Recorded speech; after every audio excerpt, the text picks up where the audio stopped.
اللہ جانتا ہے تم کب سے جھولی پھیلائے اسے منا رہے ہو، تم کب سے رو رہے ہو۔ وہ معجزوں کا بادشاہ ہے، وہ جب چاہے جیسے چاہے نواز سکتا ہے۔ اسے معلوم ہے تم مسکراہٹوں میں اپنا درد چھپا رہے ہو۔ یاد رکھنا دوستوں، صبر کرنے والوں کو اللہ بہت خاص رکھتا ہے۔ قسمت بے شک اللہ کے ہاتھ میں ہے، مگر دعاؤں کا حق اس نے ہمیں دیا ہے، اور جب حق دیا ہے تو قبول بھی ضرور کرے گا۔ یقین رکھیں کوئی دعا ضائع نہیں جاتی، ہر دعا اللہ کے پاس محفوظ ہوتی ہے، جس پہ وہ بہترین وقت پر قبولیت کا کن فرماتا ہے۔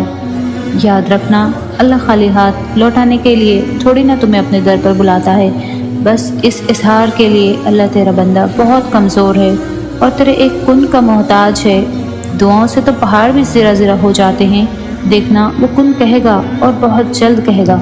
جب تم درد کی حالت میں اللہ کو پکارتے ہو تو تمہاری آواز ان 7 آسمانوں میں تب تک گونجتی رہتی ہے جب تک کن نہیں فرما دیا جاتا۔ اللہ تو فرماتا ہے مجھے پکارو، میں تمہاری پکار کا جواب دوں گا، اور پھر وہ یہ بھی فرماتا ہے یقیناً اللہ کبھی اپنا وعدہ نہیں توڑتا، اور وہ تمہارے مقدر کو بدلنے کی گنجائش تب تک رکھتا ہے جب تک تمہاری دعائیں اس کی چوکھٹ پر بے بسی سے کھڑی رہتی ہے۔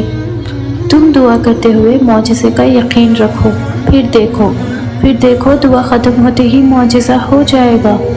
دعائیں رد کرنے کے لیے اللہ مانگنے کا خیال تمہارے دل میں نہیں لاتا، تم تو دعا کرتے ہوئے معجزے کا یقین رکھو، پھر دیکھو دعا ختم ہوتے ہی معجزہ ہو جائے گا۔